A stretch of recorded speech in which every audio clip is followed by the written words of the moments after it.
Oo, kumusta ho kayo? Asan ang anak ninyo? Dito siya, dito? Yung po doon sa labas.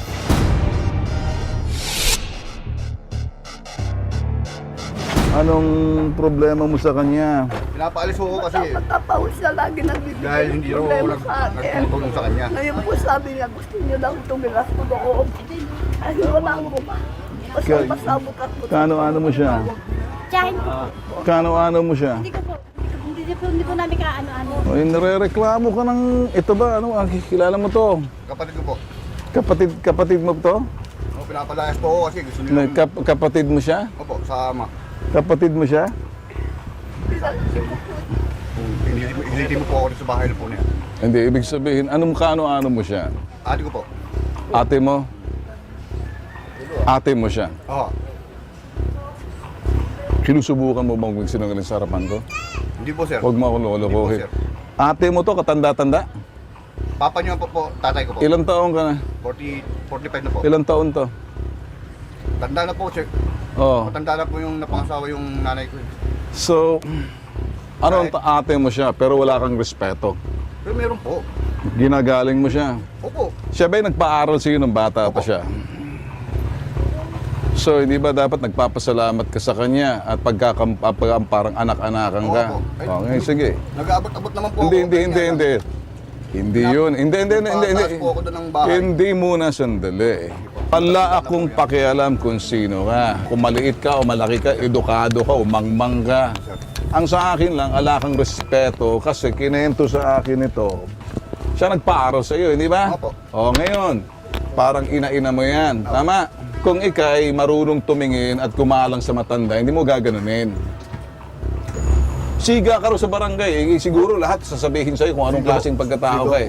Nare-reklamo ka na eh. Anong ginagawa mo sa kanila? Wala po. Anong sinasabi nito, Lolo? Gagawin ko ba yun? Sunogin daw ang bahay, nananakot pa.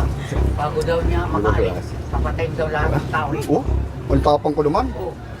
Siga ka ba talaga? Hindi, sir. Patas po akong maghanap buhay, sir.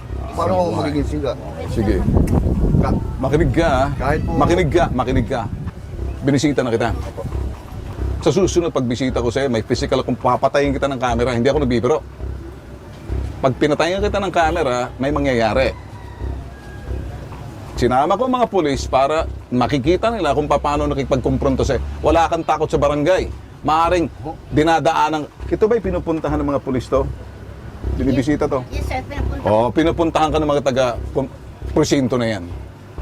Nasanay ka na walang sumusuway sa'yo. Parang siguro sa'yo, walang disenteng papataw sa'yo. Ako, pumunta ako, disente sa'yo. Ako, matanda ako sa'yo, hamunin mo ako, tingnan natin. Hindi ako nagbibiro.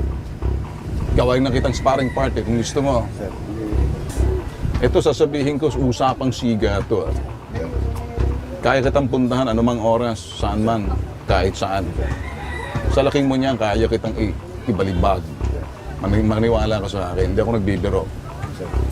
Sa laki mo niyan. Gusto ko lang respetuhin mo na to. Ayoko nang bumalik sa amin. Nakikita ng komunidad na binisita na kita, umayos ka na. Makikitara ka dyan, oh. Nanay-nanayin mo to, nagpa-aral sa iyo to, hindi ba? Igalang mo. Talagang ginagalang ko po yan, sir. Kung igalang mo, sige, halikan mo nga. Ayoko po magpanik niya, sir, sa utak. Matagal ko na po Ganito na lang, matagal ganito. ko na po yung Ganito na lang, umayos ka na lang. Ha?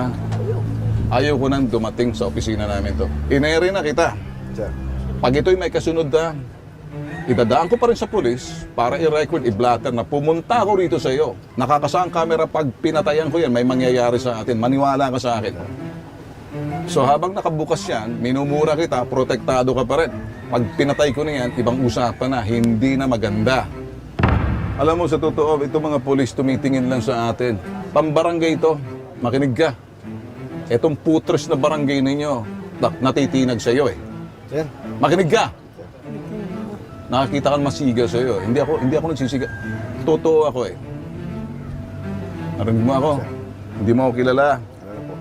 Ngayon, kilala mo na ako. Huwag mo akong hahamunin bumalik sa iyo. Mensahe ko sa iyo. Isa pa. Wala nang pulis. Kaya na kitang puntahan. Isa pa. Papatayin kita ng camera. Isa pa. Pag pinatayin ka ng camera, alam mo na kung ano mangyayari. Igalang mo at ayaw ko nang bumalik sa akin to. Pag bumalik sa akin to, tandaan mo, babalik kita Babalikan kita. Ako dito, babalikan kita. Ikaw ba'y may malilipatan? Wala, sir.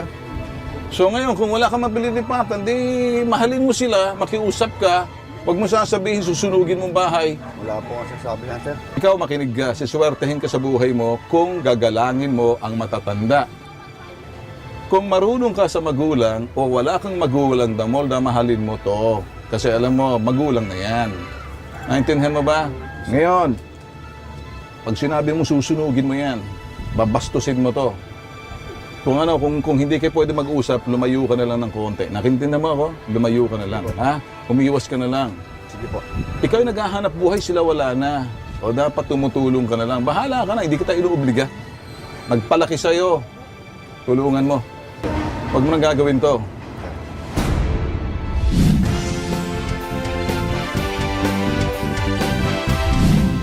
Ano man ang kanyang kasinungalingan, eh para siguro mabuhay na lang at may mga anak din siya.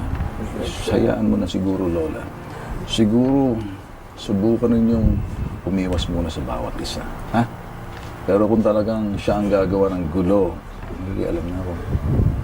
So ngayon, ganito lang muna, tiyaga muna kayo. Okay, Lala? Okay? Ha? Huwag ka nang kabahan. Hindi ka na niyan pwedeng guluhin. Ako na, may sinabi na ako sa kanya. Hindi magandang sinabi ko sa kanya. Pag ito nangyari ulit, babalikan ko siya. Okay lang siya maglasing. Okay lang siya maglasing. Karapatan niya maglasing. Huwag lang siya manakit at huwag siya mambulabog. Okay, Lola?